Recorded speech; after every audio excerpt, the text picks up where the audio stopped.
오늘 함께 나눌 말씀 창세기 36장 24절, 26절 두 절 말씀입니다. 우리 다 같이 한 목소리를 합독하겠습니다. 시본의 자녀는 아야와 아나하며 이 아나는 그 아버지 시본의 나귀를 칠 때 광야에서 온천을 발견하였고 디손의 자녀는 햄단과 에스반과 이드란과 그라니오. 아멘. 오늘 말씀 육족 족보 세일의 자손들 다섯 번째 시간 함께 살펴보겠습니다.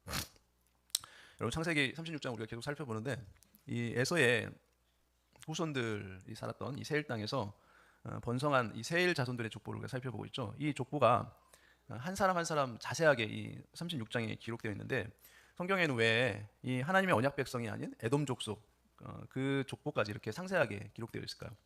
그러니까 하나님의 백성의 족보가 아닌 불택자들이죠. 하나님의 백성이 아닌 세상 사람들임에도 불구하고 그들을 너무나 세세하게 이름 하나하나를 다 기록해 놓았어요.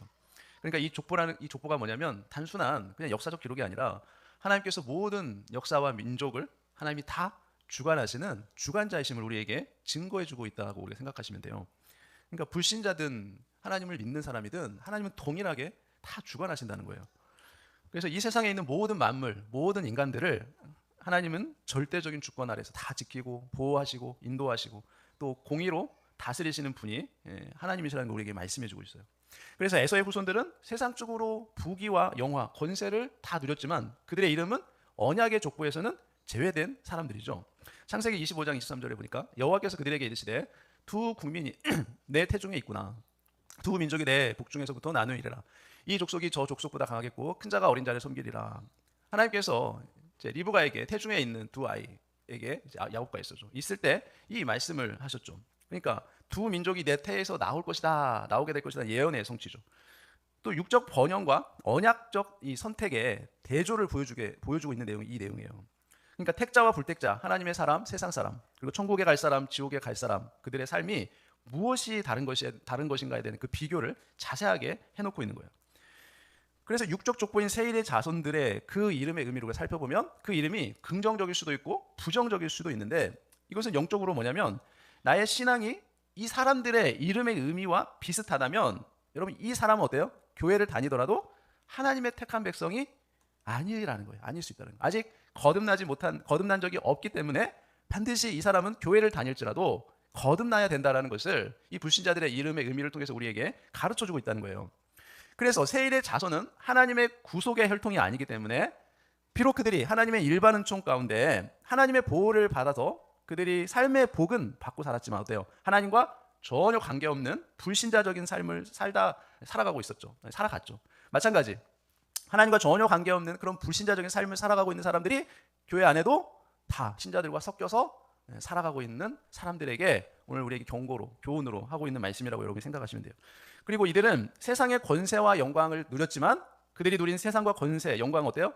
다 잠시 잠깐의 순간의 것들이라는 거죠. 하나님 앞에서는 아무것도 아닌 것들이라는 것을 우리에게 말씀하고 있는 거예요. 요한일서 2장 17절에 이 세상도 정욕도 지나가되 오직 하나님의 뜻을 행하는 자는 영원히 거하느니라라고 말씀해요. 그러니까 흙으로 지음받은 우리의 육신, 우리의 인생들도 다 지나간다는 거예요. 안개처럼 있다가 금방 다 사라진다는 거예요. 영원하지 않다는 거예요. 이 세상의 부귀 영화도 마찬가지죠. 다 영원하지 않아요. 다 지나가 버린 것들. 그래서 이 세상에 있는 것 중에 우리가 가지고 갈 수 있는 것은 아무것도 없다는 거예요. 하나님의 말씀으로 거듭난 그 사람만 이 세상을 떠날 때 영원한 하나님 나라로 가는 것이지 우리가 가지고 있는 모든 것, 육신이든 이 세상의 모든 부귀 영화든 다 지나가는 순간적으로 있다가 사라진다는 거예요. 그래서 이 육적 욕보를 통해서 하나님의 언약 밖에 있는 사람들도 하나님의 섭리 아래 살아가지만 참된 구원과 복음은 오직 하나님의 선택과 은혜로서 주어진다는 거예요. 하나님의 택한 백성들에게만. 그래서 에돔 세력은 역사적으로 강했지만 결국 영적인 축복은 누구를 통해서만 이어지죠? 야곱의 족보를 통해서만 이어지게 되죠. 그래서 야곱의 족보를 통해서 이제 메시아 대신 구원자 대신 누가 오세요? 예수님이 오시게 되는 거고 예수님을 통해서 그것을 믿는 자들은 구원과 생명을 얻게 되는 거예요. 그래서 우리 영혼이 천국에 들어가게 되는 거예요. 예수님을 믿는 자들만. 그래서 오늘날 우리도 세상적인 성공과 축복을 어때요? 세상적인 성공을 축복으로 착각하기가 쉽다는 거예요. 그렇지 않습니까? 명예, 권세, 물질 등 이 세상에서 무엇인가 그 사람이 잘 되고 있으면 세상 사람들을 우리는 부러워하죠. 그렇죠? 그리고 마치 그것을 하나님이 주신 축복, 성공이라고 우리는 생각을 합니다. 그러나 육적 족보인 세일의 자손들이 세상의 화려한 복을 받아 누리는 것에 대해서 성경이 오늘 창세기 36장에 자세히 기록해 놓은 것은 뭐예요? 하나님이 주시는 복은 얼마든지 하나님 믿지 않는 불택자들에게도 주실 수 있다라는 거예요. 일반 은총으로. 그렇죠? 믿는 자나 믿지 않는 자나 하나님은 동일하게 복을 주세요. 일반 은총 가운데. 그러나 그 복은 뭐와는 상관이 없어요. 영적인 복과는 상관이 없어요. 하나님께 택함 받는 영적 복과는 아무런 상관이 없다는 거예요. 그러나 우리가 살다 보면 이런 영적인 은혜와 복보다는 그런 눈에 보이는 육적인 복을 더 사모하고 또 그러한 복을 받는 사람들을 보게 되면 어때요? 하나님이 왜 나에게는 복을 주지 않을까? 괴로워하고 원망하고 또 시험에 들기도 한다는 거죠. 믿는 사람에도 불구하고.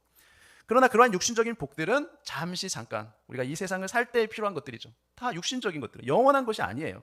그래서 그러한 것들 때문에 잠시 잠깐 우리가 이 세상 살 동안만 누리는 것들 때문에 우리가 괴로워하고 힘들어하고 또 영적인 것들을 오히려 그것 때문에 포기해서는 안 된다는 거죠.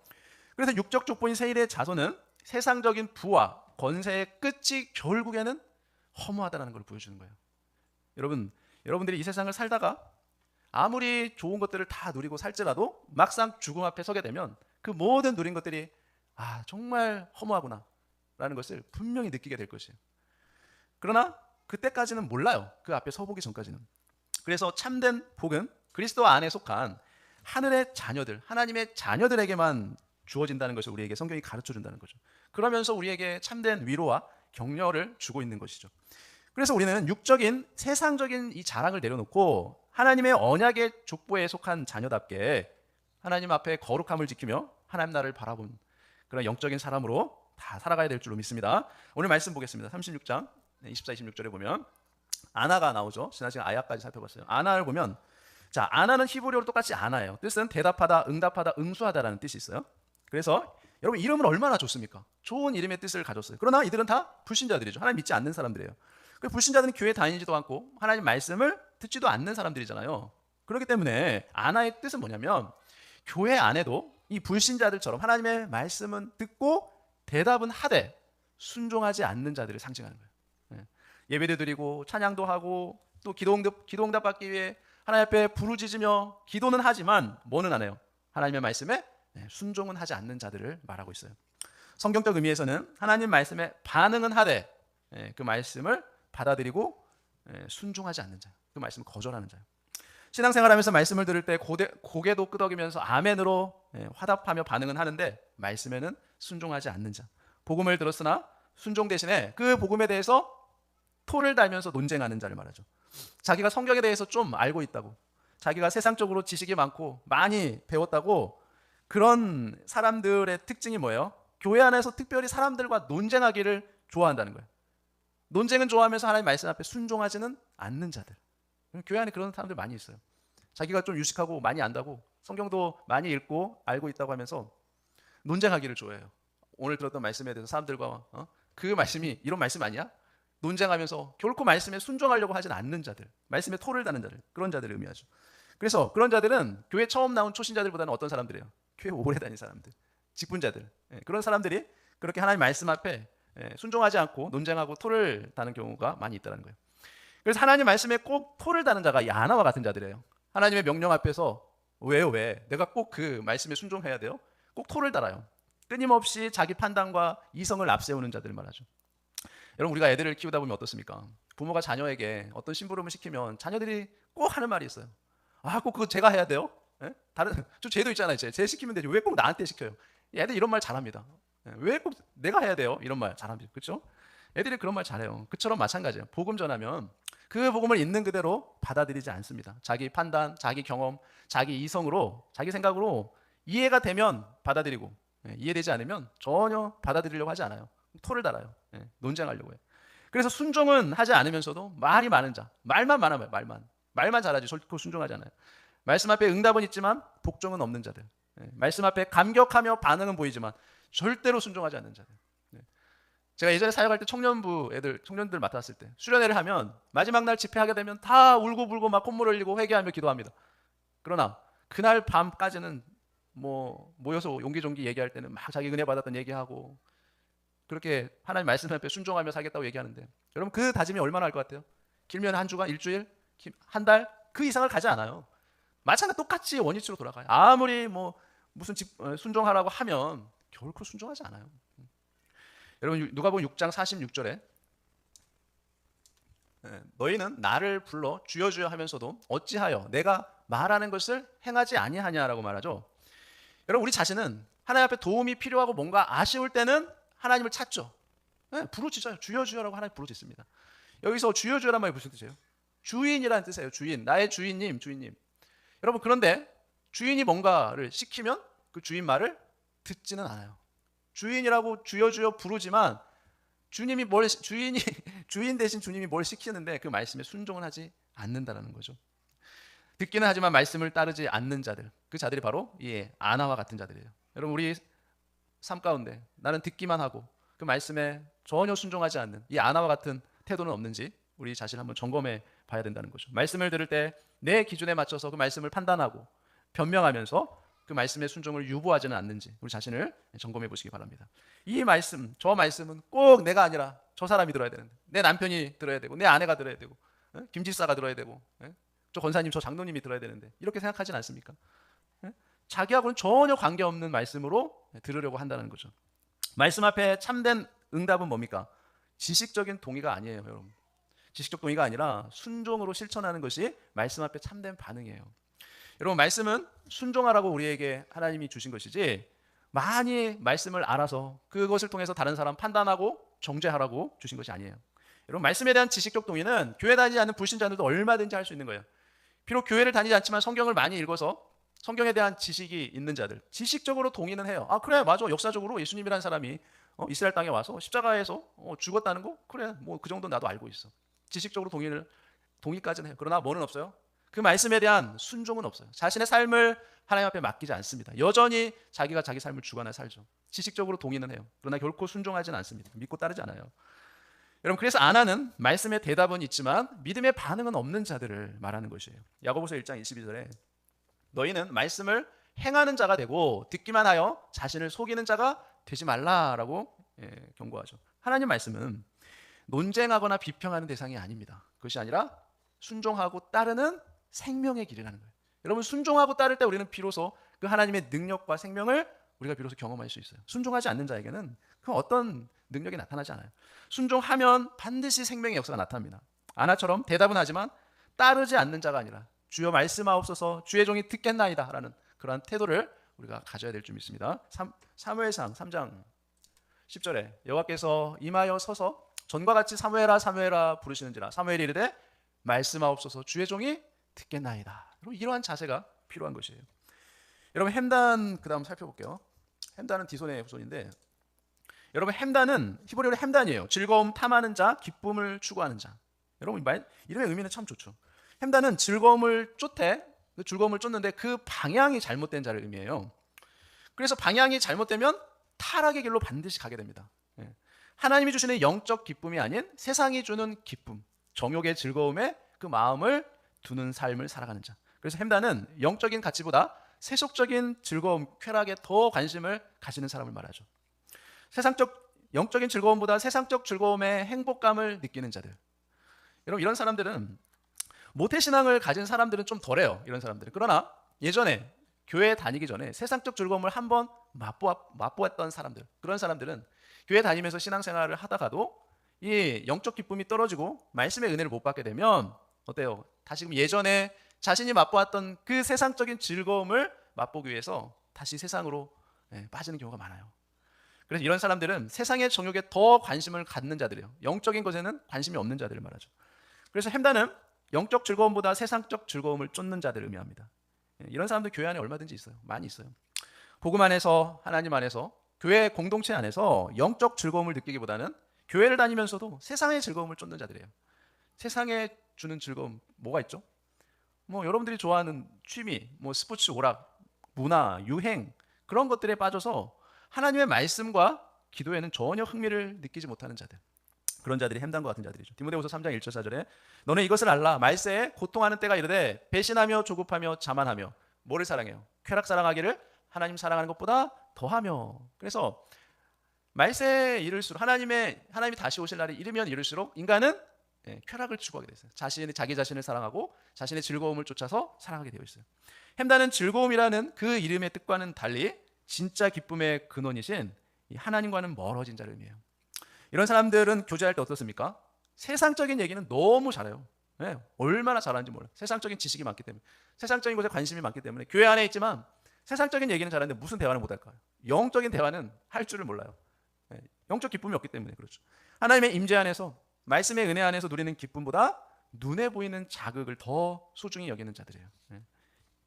시편 16편 11절에 주께서 생명의 길을 내게 보이시더니 주의 앞에는 충만한 기쁨이 있고 주의 오른쪽에는 영원한 즐거움이 있나이다. 자, 이것은 말씀을 듣고 그 받은 은혜를 함께 나누고 누리는 영적 즐거움을 의미해요. 해망과 같은 자는 그런 영적 즐거움을 맛보지 못한 자를 말하죠. 세상적 즐거움에 취한 신앙은 결코 오래가지 못해요. 세상적 즐거움은 잠깐은 즐겁지만 그 영혼은 점점 더 메말라 가게 되어 있습니다. 즐거움의 우선순위가 무너지면 신앙의 방향도 어떻게 돼요? 함께 무너져요. 그래서 영적 즐거움보다 세상적 즐거움을 먼저 추구하게 되면, 우선순위가 바뀌면 그 신앙은 금방 무너지게 되어 있습니다. 영적 즐거움은 어디서 시작될까요? 하나님의 말씀, 복음에서 시작됩니다. 십자가의 은혜, 말씀에 대한 감격, 예배의 임재 안에서 오는 그 기쁨, 그것은 세상이 줄 수 없는 우리 영혼의 만족을 가져다 준다는 거죠. 시편 119편에 주의 말씀의 맛이 내게 어찌 크리단지요, 내 입의 꿀보다 더 다니이다. 그러니까 말씀의 은혜를 체험한 자들만이 이 고백을 할 수 있는 것이에요. 복음의 맛을 본 사람, 말씀의 은혜를 경험한 사람은 결코 세상의 즐거움을 쫓지 않습니다. 세상의 즐거움보다 영적 기쁨이 무엇인지 알기 때문에, 그것을 맛본 자들은, 경험한 자들은 세상 즐거움 다시 쫓지 않아요. 참된 기쁨은 오직 하나님께 있는 줄 믿습니다. 하나님 말씀의 은혜 안에 있는 줄 믿습니다. 저와 여러분은 세상 쾌락에 매여 살아가는 존재가 아니라 복음 안에서 기쁨을 누리는 자들인 줄 믿습니다. 기쁨의 방향이 바뀌면 우리의 삶의 질도 바뀝니다. 그리고 우리의 영혼은 반드시 새로워질 것입니다. 그 다음에 S반을 살펴보겠습니다. S반은 히브리어로 애쉬반이에요. 뜻은 이해함, 통찰력, 판단력 있는 자라는 의미가 있어요. 그러니까 S반의 이름의 뜻은 통찰은 있지만 실상은 어두운 눈을 가진 자를 의미해요. 그래서 S반의 이름은 긍정적인 그 뜻을 가지고 있으나 영적 통찰력이 없이 살아가는 자를 의미해요. 자, 세상에서 밝고 긍정적인 성격은 가졌으나 영적으로는 통찰력이 없이 무지한 자들. 통찰력이 없다는 건 뭡니까? 하나님의 뜻이나 복음의 비밀, 영적 현실을 깨닫지 못하고 살아가는 자들. 영적인 눈이 열려있지 않기 때문에 뭐를 볼 수 없어요?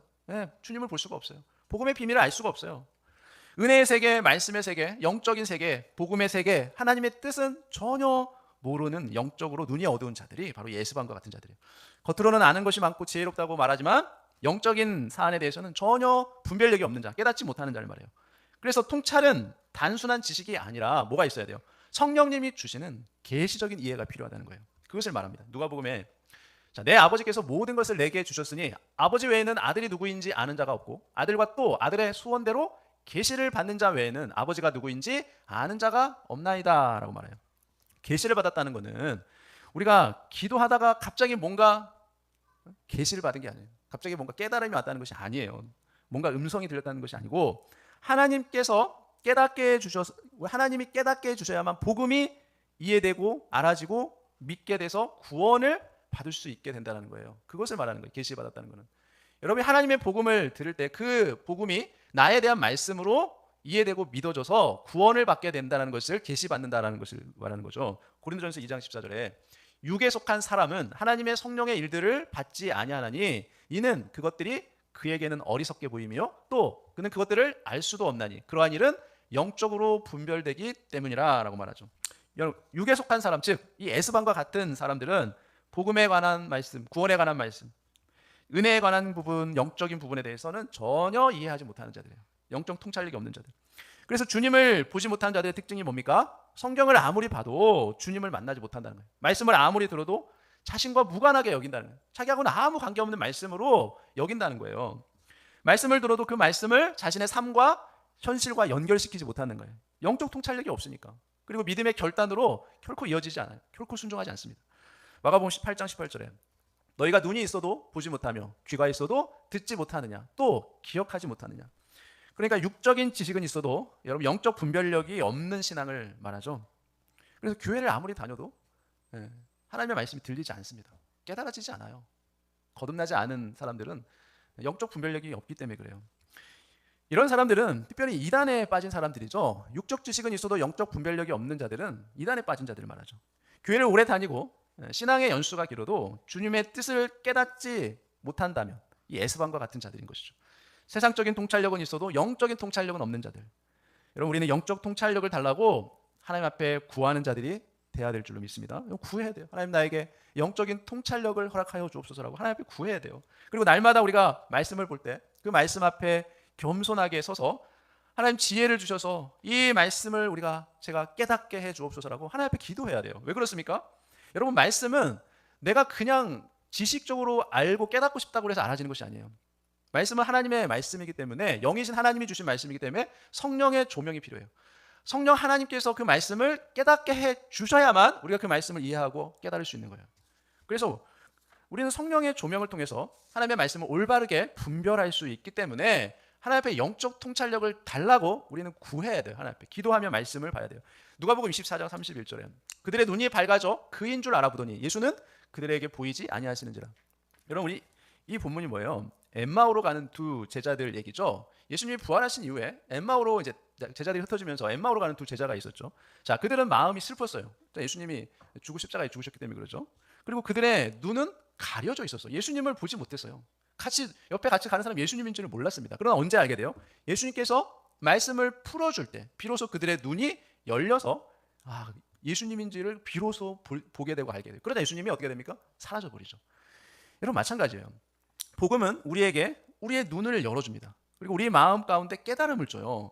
그래서 그 깨달음으로 인해서 우리가 믿음으로 반응하게 하는 그 은혜가 바로 이 복음이에요.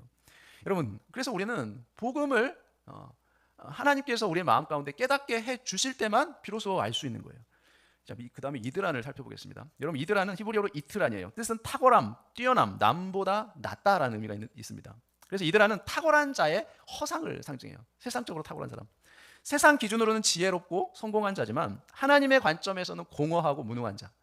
그러니까 세상에서는 무슨 일이든지 탁월해서 사람들로부터 존경과 인정을 받지만 영적인 부분에서는 무능한 자, 그러한 영적인 것에는 관심이 없는 자를 말하죠.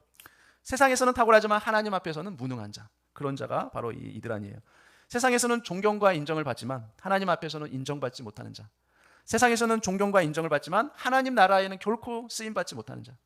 그래서 이드란은 자기 영역에서는 유능한 자예요. 그러나 하나님의 일, 복음의 사명, 믿음의 싸움에는 전혀 무관심한 자, 무지한 자가 바로 이러한 자들이죠. 계시록 3장 17절에 내가 말하기를 나는 부자라 부요하여 부족한 것이 없다 하나 내 공고한 것과 가련한 것과 가난한 것과 눈먼 것과 벌거벗은 것을 알지 못하는도다. 여러분, 세상적으로는 부요하고 부족한 것이 없지만 뭐라는 거예요? 영적으로는 네 모습이 가난하고 궁핍하다라는 것을 말하고 있죠. 그러니까 우리는 얼마든지 세상적으로 우리의 모습을 감출 수 있어요. 세상적인 것들로. 그러나 실제적인 우리의 모습은 어떻습니까? 영적으로 보면 가난하고 가련하고 눈멀고 벌거벗은 모습일 수 있다는 거죠. 탁월함을 자기 영광으로 삼는 자는 그 탁월함이 우상이 된다는 거예요. 자기 우상. 왜요? 다른 사람들이 인정해 주니까. 하나님이 주신 재능과 능력을 하나님께 드리지 않고 자신을 위해 사용할 때 그것은 뭐가 될까요? 영적인 교만, 그 다음에 우상 숭배로 전락해진다는 거예요. 신명기 8장 17절에 그러나 내가 마음에 이르기를 내 능력과 내 손의 힘으로 내가 이 재물을 얻었다 말할 것이며. 자, 하나님께서 재능도 주시고 우리에게 은사도 주시고 또 삶의 복도 주셨는데 그것을 인정하지 않고 내가 다 내 힘으로 노력해서 얻은 것이라고 생각하는 거죠. 얼마나 교만합니까? 그래서 이드란은 세상의 탁월함만 추구하다가 하나님 앞에 실패한 인생들을 상징해요. 그래서 영적인 무관심, 말씀과 기도에 대한 무감각이 바로 이 이드란의 특징이죠. 사무엘상 16장 7절에 여호와께서 사무엘에게 이르시되 그의 용모와 키를 보지 말라. 내가 이미 그를 버렸노라. 내가 보는 것은 사람과 같지 아니하니 사람은 뭐를 봅니까? 외모를 보거니와 나 여호와는 중심을 보느니라 하시니라. 여러분, 사무엘이 그 당시 사울 왕이죠. 사울은 모든 사람들에게 정말로 인정받을 만한 외모 능력을 다 갖춘 아주 탁월한 자였어요. 모든 사람들이 볼 때, 인간적인 눈으로 볼 때. 그런 하나님의 눈으로 볼 때 어떤 사람이었어요? 하나님은 외모를 보지 않기 때문에, 그 마음의 중심을 보기 때문에 사울을 택하지 않고 누구를 택합니까? 다윗을 택했어요. 다윗은 인간적인 눈으로 볼 때 너무나 볼품없는 자였어요. 그러나 하나님은 마음의 중심을 보시고 다윗을 택했죠. 마찬가지죠. 하나님은 외모나 능력보다 뭘 보신다고요? 우리의 믿음의 태도, 마음의 중심을 보신다는 거죠. 진정한 탁월함은 세상의 성취가 아닌 복음을 위해 헌신된 그의 삶에서 드러나는 거예요. 말씀 앞에 순종하는 삶에서. 복음은 우리를 세상의 인정이 아니라 하나님의 인정 앞에 서게 합니다. 이드란처럼 세상에서는 탁월하지만 하나님께 쓰임받지 못하는 자가 아니라 겸손히 순종하여 하나님이 사용하시는 평범하지만 위대한 그러한 그릇들이 되어야 될 줄 믿습니다. 마태복음 25장 21절에 그 주인이 이르되 잘하였도다 착하고 충성된 종아 내가 적은 일에 충성하였으며 많은 일에요? 위대한 일일까요? 적은 일이에요. 사소한 일에 충성하였으며 내가 많은 것을 내게 맡기리니 내 주인의 즐거움에 참여할지니라. 여러분 이들한처럼 세상에서 인정과 존경을 받느라 영적인 일에는 무지하고 하나님께는 인정받지 못하는 그런 인생이 아니라 우리가 어떤 자리에 있든지 어떤 형편과 처지에 있든지 간에 그 주어진 자리에서 하나님께서 맡겨진 자리에서 최선을 다해서 순종함으로 하나님께 인정받는 저 여러분들이 되시기를 예수님의 이름으로 축원합니다. 기도하겠습니다. 하나님 아버지 주님의 은혜를 감사합니다. 오늘도 우리가 세일의 그 족속들의 이름들을 통해 저희들에게 경고와 교훈을 주시고 말씀을 통하여 우리 자신을 발견할 수 있도록 깨닫게 하여 주시니 감사합니다. 주님 저희가 말씀에 토를 달고 불순종한 아나와 같은 그러한 마음을 다 버리고 언제나 겸손과 순종으로 주의 말씀 앞에 서는 저희들 되게 하여 주옵소서. 저희 안에 세상을 향한 쾌락의 욕심이 여전히 자리하고 있습니다. 햄단처럼 세속적 즐거움의 마음을 빼앗기지 않도록 주님 저희들을 지켜주시고 보호하여 주옵소서. 세상의 즐거움을 찾는 것이 아니라 오직 주님 안에서 누리는 영적 기쁨으로 만족하며 살게 하여 주옵소서. 영적인 눈이 어두워 하나님의 뜻을 깨닫지 못한 채 살아가는 그 에스반의 모습이 저희 안에도 있음을 고백합니다. 성령님께서 저희의 영적인 눈을 열어주셔서 말씀의 비밀과 복음의 능력을 분별하며 언제나 하나님의 계획 속에서 한 걸음 한 걸음 믿음의 길을 걸어가게 하여 주시옵소서. 오늘도 우리를 새롭게 하시는 주님의 십자가의 부활의 능력을 붙들며 주님께서 주시는 말씀에 순종하고 성령의 인도하심을 따르는 삶으로 한 걸음 한 걸음 주님과 함께 나아가기를 원합니다. 우리의 즐거움, 우리의 눈, 우리의 삶의 기준이 오직 주님이기를 원합니다. 복음 안에서 하나님의 기쁨과 즐거움에 동참하는 저희들 모두가 되게 하여 주옵소서. 이 모든 건 예수님의 이름으로 간절히 기도합나이다. 아멘.